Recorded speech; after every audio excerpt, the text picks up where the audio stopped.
Hello મિત્રો, કાંતિભાઈ અમૃતિયા આજે ડિબેટમાં interview આપી રહ્યા હતા કે ભાઈ હું સિલાઈ પાછી નાખી છું. ભાઈ તમે કીધું હતું, ગોપાલ ઇટાલિયાએ નહોતું કીધું કે તમે આવી જાઓ, તમે રાજીનામું દો, અમે રાજીનામું દઈ દઈએ. તમે અરખમાં આવીને કીધું હતું કે અમે રાજીનામું દઈ દઈને અમે ચૂંટણી લડવા આવો ને હું ભાઈ એની જરૂર છે અત્યારે ગોપાલભાઈ ઇટાલિયાને એવી શું જરૂર છે તમારી સામે અત્યારે ચૂંટણી લડવા આવે? હે, એને ચૂંટણી લડવાની જરૂર જ નથી તમારી સામે.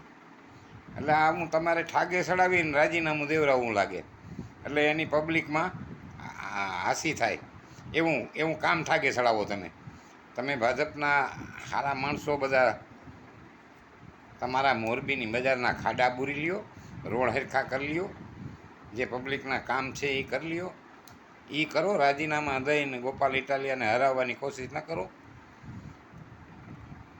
અને આમ આદમી પાછે ફેરે આવવાની જ છે ગુજરાતમાં.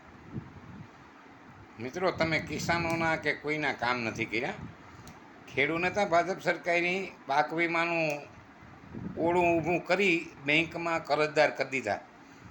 પહેલાં પાક વીમા ધિરાણની લોન અપાવી અને વીમોય બંધ કરી દીધો અને કિસાનોને તમે કરજમાં ડૂબાડી દીધા. તમે મિત્રો એ કામ કર્યા. તમે સારા કામ નથી કર્યા અને કરવાનાય નથી. અને ગોપાલ ઇટાલિયાને તમારે આવો ભડકાવી ભૂત કરી અને રાજીનામું દેવરાવું લાગે નહીં. એવો કાસો માણસ એ નથી ભાઈ કે એ રાજીનામું દઈને તમારા સામે રોગે લડવા આવે.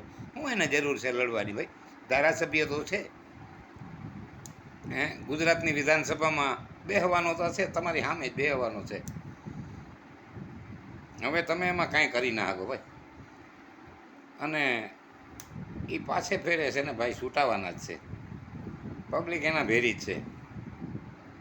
તમે એવી ખોટી કોશિશ ના કરજો, એને ભડકાવીને ભૂત કરવાની કોશિશ ના કરજો, આવા ખોટા ભુવાળા ઊભા ના કરજો. હવે તમે છે ને હારી બેઠા છો, તમને હારવાની બીક લાગી એટલે આવા ખોટા ભુવાળા ઊભા કરો છો. એટલે આમ આદમી પાછી છૂટાવાની જ છે, એમાં કંઈ બે મત નહીં. અને આ વિડીયો જોજો ભાઈ, અને શેર કરજો, સબસ્ક્રાઈબ કરજો, લાઈક કરજો. અમારા ગોપાલભાઈ છે ને હોહારવા નીકળવાના છે, એમાં બે મત નહીં.